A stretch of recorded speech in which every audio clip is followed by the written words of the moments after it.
Mas agora, olha, é o seguinte, nós vamos mudar um pouquinho o assunto aqui, a gente vai para nossa pauta médica e eu quero perguntar para você se você já sentiu tontura. Quem nunca, né? Eu acho que pelo menos uma vez na vida a gente sente, né, uma tontura, mas podem ser vários problemas, várias causas que podem fazer a gente sentir essa tontura. Então vamos descobrir agora, porque hoje é o Dia Mundial da Tontura, sabia disso?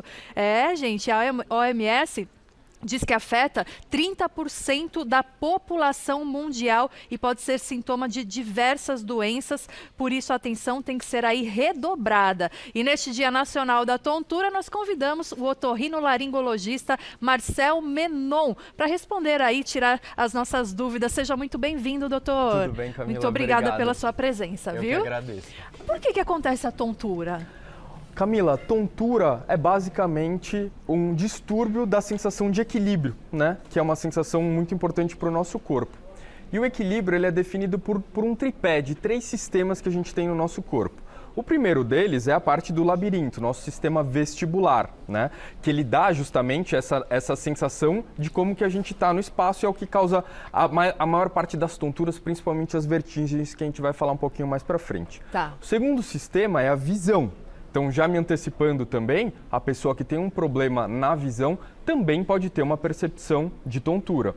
E o terceiro sistema é a propriocepção, que é basicamente o nosso tato. Sabe quando a gente está no carro e está de olho fechado, você consegue falar se o carro está acelerando ou se está brecando. Verdade. Quando a gente tem algum desequilíbrio de algum desses 3 sistemas, a gente vai ter a sensação de tontura. Então, sabe, por exemplo, a pessoa que anda no banco de trás do carro, mexendo no celular? Ai, se eu ler qualquer coisa no celular, se eu inventar de ler um livro no carro, me dá muita tontura. Pois é, o carro tá andando, então a gente tá sentindo que o carro tá andando, o labirinto tá mostrando pra gente que a gente tá em movimento, mas a gente com o olho parado aqui na tela, a sensação que o que a visão tá passando pro nosso cérebro é que a gente tá parado. Deu bug no sistema, dá a sensação de tontura. Tá. Então é basicamente isso. Quando a gente tem algum desequilíbrio por algum motivo desse sistema de tripé, é quando a gente vai ter tontura. E qual a diferença entre vertigem e tontura? Tontura tem uma definição pouco geral, né? Uma sensação de desequilíbrio, de instabilidade, às vezes de cabeça vazia. E muitas vezes até o próprio paciente não consegue falar direito o que ele está sentindo, porque realmente é um sintoma bem geral. Vertigem é um tipo de tontura, que é a sensação de movimento causando essa sensação desconfortável, né? Então, quando a gente vê que o ambiente está rodando sem ele estar rodando, ou quando a gente tem a sensação que a gente está em movimento, né? Então, sabe aquela sensação que o pessoal fala que a gente está mareado, que parece que está num barco, Sim. a coisa está mexendo? Sim. Mas tem outros tipos de vertigem também associados a algumas doenças do labirinto, que a gente literalmente vê tudo rodando, sabe? Então é uma sensação bem desconfortável. E é um perigo também, né? Imagina você estar andando às vezes na rua, começa a dar vertigem, você pode cair, pode se machucar. Muito, Tem que ficar muito atento com esses sintomas. E principalmente para os idosos, né? Principalmente, exatamente. A gente colocou aqui algumas perguntas principais para já começar a tirar algumas dúvidas. Você pode mandar a sua no @Gazeta Mulheres, que eu já vou entrar agora para ver, tá? E a primeira pergunta é: a tontura é mais comum em mulheres do que em homens, doutor? Sim, a tontura é mais comum em mulheres, mais ou menos a cada 2 mulheres que têm tontura, um homem tem tontura. Isso está associado a uma série de fatores, né? Tanto a flutuação hormonal, até algumas doenças que são mais prevalentes, por exemplo, alterações da tireoide, que são mais prevalentes em mulheres do que nos homens, acabam resultando da mesma forma que enxaqueca, também dor de cabeça, também é mais prevalente em mulher do que em homem. Muito bom. A próxima pergunta: por que a tontura é mais comum em pessoas acima dos 60 anos? Essa é uma pergunta muito boa. E aqui tem uma série de motivos também, né? Como todos os sistemas do nosso corpo, né, a gente vai perdendo um pouquinho da capacidade ao longo da idade. No idoso, acontece dentro desse tripé que eu falei para vocês, o idoso tende a ter uma visão com uma acuidade menor do que o jovem, o sistema de compensação do labirinto também é pior, a propriocepção, né? Então aquela consciência corporal de ficar ereto, de você conseguir se equilibrar, a força muscular também é prejudicada no idoso. E além de tudo, tem uma série de doenças sistêmicas, né? Tanto cardiovasculares como a pressão alta, arritmia, diabetes, que também são mais prevalentes no idoso e que também causam mais tontura. Então é por isso que o idoso acima de 60 anos tem mais tontura do que o jovem. E a Viviane Bento, quero mandar um beijo para ela. Ela fez uma pergunta bem interessante. Ela falou: boa tarde, falta de vitamina B12 e a pré-diabetes causam tontura. Então, a falta de vitamina pode causar tontura também? Uma série de alterações metabólicas e de doenças, como eu falei, podem causar tontura. E aqui eu vou fazer uma outra comparação para ficar mais fácil de entender, né? Então, o nosso labirinto e a sensação de equilíbrio e de tontura acabam funcionando que nem um carro enguiçado. Um carro enguiçado pode acontecer duas coisas. Ou tem algum problema no motor do carro, essencialmente. Sim. Aqui eu estou comparando o carro ao labirinto, então pode ser que a gente tenha um problema no labirinto. Mas às vezes o carro está perfeito, não tem problema nenhum. Mas se a gente puser gasolina adulterada, ele não vai andar. Ou se não colocar gasolina também. Exatamente. Sim. Então, assim, basicamente tudo que possa estar trazendo algum tipo de interferência para o bom funcionamento do nosso metabolismo vai impactar o labirinto, porque o labirinto é um dos nossos órgãos mais sensíveis do ponto de vista de irrigação vascular. Então, quando a gente está fazendo uma cirurgia de ouvido, por exemplo, a gente consegue literalmente ver através do microscópio as célulazinhas de hemácia passando ali na região da orelha. Então, assim, se você tem uma situação que causa uma vasoconstrição, os vasinhos ficam todos contraídos e não chega os nutrientes e todas as vitaminas necessárias para o funcionamento do labirinto, ele vai enguiçar como o carro com a gasolina adulterada, por mais que seja 0 km, também vai enguiçar. A analogia foi perfeita, deu para entender muito bem. Agora a próxima pergunta. Tontura e zumbido no ouvido estão relacionados, doutor? Podem sim, porque acho que depois a gente vai ver a imagem dentro da anatomia do ouvido. O labirinto ele é uma estrutura que ele está acoplada, ele é praticamente o mesmo órgão que a nossa cóclea, né? Então a gente consegue ver ali essa região que aponta os canais semicirculares e a cóclea, eles são basicamente a mesma estrutura. A cóclea é a parte do nosso ouvido que faz a percepção de audição. E os canais semicirculares, que é o nosso labirinto, é o que faz essa percepção do equilíbrio e é o que causa a tontura.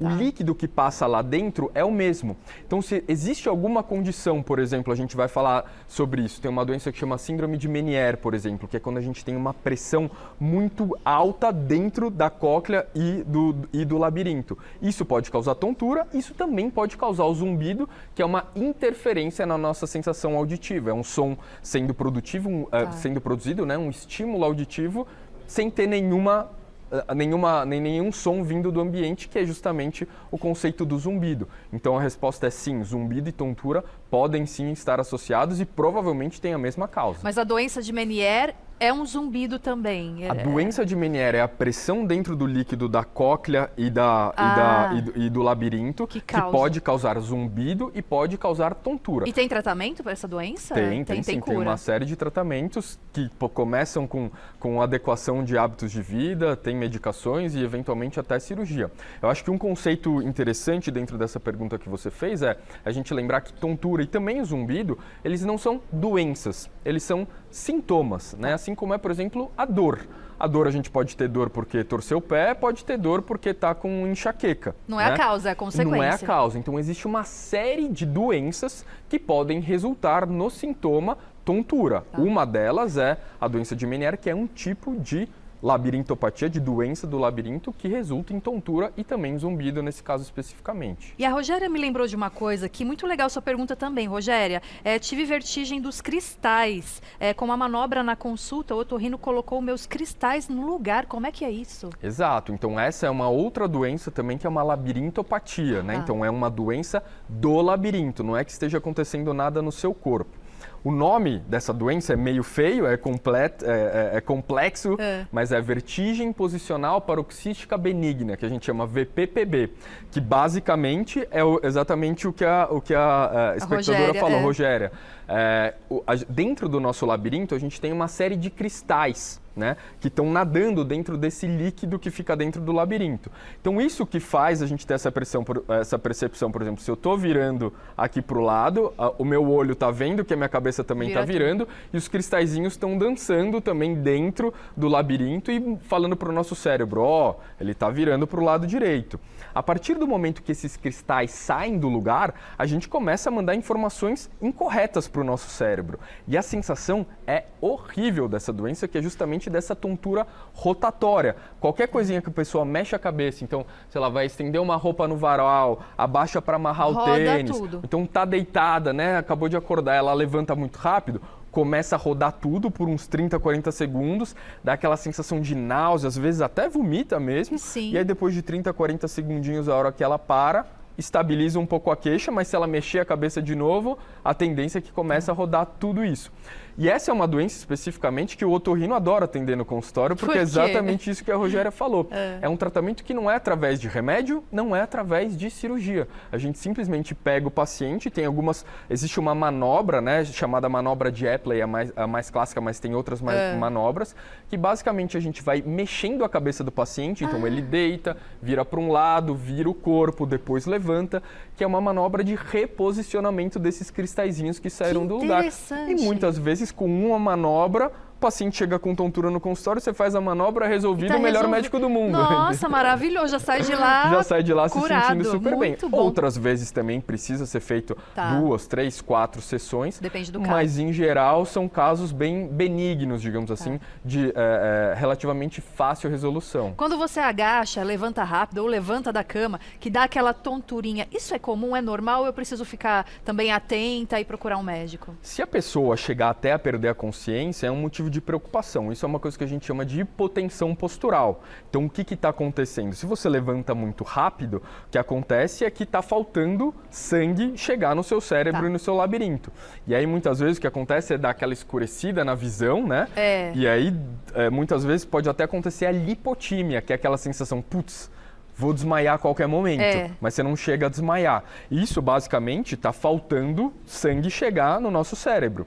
Se acaba sendo um quadro muito mais intenso, a gente precisa pesquisar condições cardiovasculares. Então, se a pessoa tiver uma arritmia ou se ela tiver algum tipo de insuficiência cardíaca que o coração não está conseguindo bombear o sangue direito para o nosso cérebro, ou até alterações nas artérias que levam o sangue do coração para o nosso cérebro, né? Também é uma causa relativamente comum desse tipo de hipotensão, né? Então, se a gente faz as placas ateromatosas, que são aquelas placas de cálcio que formam principalmente nas nossas carótidas, isso pode causar, na artéria carótida, pode dar essa sensação da hipotensão postural. Mas, via de regra, se é uma coisa rápida, né? Que dá uma coisa...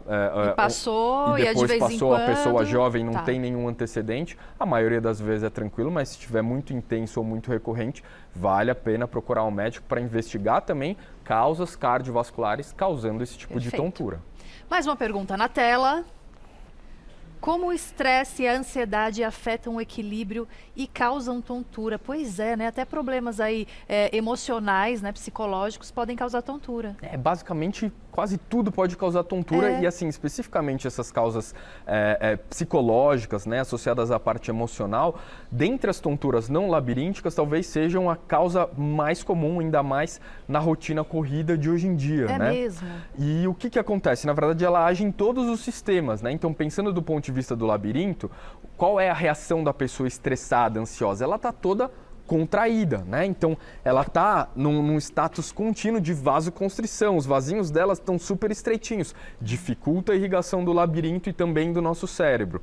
A própria posição, a parte postural, a pessoa que tem essa tendência a ficar mais contraída, com o ombro para frente, com a cabeça para frente, também dificulta e também prejudica a nossa sensação de equilíbrio. Fora todos os impactos neurológicos também no próprio cérebro, né? Que podem acabar resultando na sensação de tontura. Então, é uma das causas mais comuns que a gente vê o pessoal estressado, né, ansioso, e também não só essa parte de estresse, mas também depressão, né? Muitas vezes as donas de casa estão em casa, não tem tanto contato com os familiares, está preocupado com as pessoas e às vezes você tende a achar que está tudo bem e a gente acaba tendo, às vezes, sintomas silenciosos associados a essa questão da depressão. Você nem respira direito. Acho que também pelo fato de não respirar direito pode causar tontura também, né? Exatamente, tudo isso. É multifatorial. Mais uma pergunta na tela, vamos lá. A tontura pode ser um efeito colateral de medicamentos? Pode sim, então tem uma série de medicamentos e eu vou expandir um pouquinho essa pergunta, não só para medicamentos, mas também alimentos. Tá? Então, tudo que for muito estimulante piora a parte do funcionamento do labirinto. Então, excesso de café cafeína de forma geral, né? Aquele super coffee que tem uma quantidade energéticos gigante também? de cafeína, energéticos, refrigerantes que também tem de cola, de guaraná, né? Também são bem estimulantes, chocolate, doces de forma geral, né? Tudo isso é super estimulante para o nosso labirinto. Por outro lado, ficar em jejum por um período muito prolongado também é ruim, porque a gente não chega açúcar, não chega energia para o nosso labirinto. E partindo para as medicações também, então tem uma série de medicações que também podem causar um hiperestímulo do nosso labirinto, né? Interessante. Mais uma perguntinha, vamos lá. Quais doenças podem causar tontura frequente? Olha, essa também é uma pergunta geral, partindo desse princípio que a tontura é um sintoma associado a uma doença de base. Todas as doenças de base que sejam crônicas podem acabar resultando numa tontura frequente. Então, a pessoa que é muito ansiosa, ela pode ter uma tontura super frequente associada a essa parte sistêmica dela, né? Então, cardiovascular, a parte de alimentação também, o fumante também, que também prejudica o funcionamento do labirinto. Então, basicamente, todas as doenças associadas à tontura e que sejam crônicas também podem causar uma sensação frequente de tontura. Agora eu queria perguntar uma coisa. Sedentarismo. Porque quando você está sedentário, os seus músculos ficam fracos, né? Você perde ali a estabilidade. Pode causar tontura também? Com certeza, e fazendo a questão inversa, o exercício físico é muito bom, porque o exercício físico a gente está fortalecendo a nossa musculatura, melhorando o tônus muscular e o nosso core, né, fazendo com que a nossa coluna esteja mais retificada. Então isso ajuda a fazer com que o funcionamento do labirinto fique melhor. E o sedentarismo também vem associado a uma série de outras coisas, né, ao sobrepeso, à obesidade, consequentemente diabetes, hipertensão, e tudo isso também está associado à tontura. Então, ele acaba trazendo uma série de coisas juntas e que acaba resultando na tontura. É claro que quando a gente tem esse sintoma, né, a gente tem que procurar um médico. Mas olha que interessante, às vezes é falta de exercício ou uma alimentação errada que você está aí ingerindo todos os dias que pode dar tontura. E às vezes você fica ali tomando um monte de medicamento, indo para lá, correndo para cá, e é uma coisa simples, muitas vezes, que pode ser corrigida aí no dia a dia, né? É interessante isso. Olha lá, vamos colocar aqui na tela as principais causas, doutor. O senhor quer ler pra gente? Pois não. Então, assim, principais causas, vamos voltar novamente à analogia do carro, né? Aqui em causas biológicas e causas psicológicas, a gente está pensando em condições que estão afetando o funcionamento do labirinto sem necessariamente que haja uma doença dentro do labirinto por si só, né? Então, como eu mencionei, a hipotensão, se a pessoa tem uma pressão muito baixa, levanta muito rápido, pode diminuir a irrigação do labirinto e do cérebro e dar a sensação de apagão, de escuridão, né? E dar a sensação de tontura. Anemia, né? Então, a pessoa que tem menos hemácias no sangue, hipoglicemia, está faltando energia para um funcionamento adequado do labirinto. Alterações hormonais, como alterações na tireoide, alterações na hipófise, também prejudicam o funcionamento do metabolismo e fazer com que esse carro enguiçado ande, né? Certo. Dentro das causas psicológicas, né, de todas as questões emocionais, o que a gente mencionou também. Então, pânico, ansiedade, estresse, depressão, a pessoa que é super workaholic também, e também pensando no sedentarismo, a pessoa que fica muito sentada, só olhando uma tela, só trabalhando. O exercício físico, por outro lado, você está toda hora vendo uma bolinha, andando para um lado para o outro, ou então correndo, coordenando os movimentos. Isso tudo estimula todo o nosso sistema vestibular, que é o sistema do labirinto, a propriocepção, que é a parte do tato, entendeu? Então, isso é muito importante também. E para a gente encerrando a nossa pauta, acho que tem duas condições aí que é importante a gente destacar, que eu acredito que seja a água, né, a ingerir água, e aí a ingestão de açúcar também quando ela é excedida aí, né, no dia a dia. Com certeza, eu acho que isso entra dentro daquela questão de alimentação, né? Então, hidratação é muito importante da gente falar, especialmente para essa população idosa, que às vezes não quer beber água antes de dormir, para não ter que acordar durante a noite para fazer xixi. E mesmo o idoso, ele perde um pouquinho da capacidade de sentir sede, né? Então, ele precisa se condicionar a beber água mesmo sem sentir sede, para que ele não fique desidratado e acabe causando uma tontura. E o açúcar, depois da Páscoa, então, então, né, doutor? Vixe, Maria, nem me fale. É realmente uma... Esse pico de insulina, então, também pode super causar, ruim, né? é super estimulante, entra na mesma turminha da cafeína. Tá certo. Doutor, muito gostoso ouvir suas explicações. Muito obrigada pela sua presença, viu? Eu que agradeço, E Camila. aí você encontra o doutor no @drmarcelmenon, @drmarcelmenon com N no final. Até a próxima. Obrigada. Até a próxima, eu que Até. agradeço.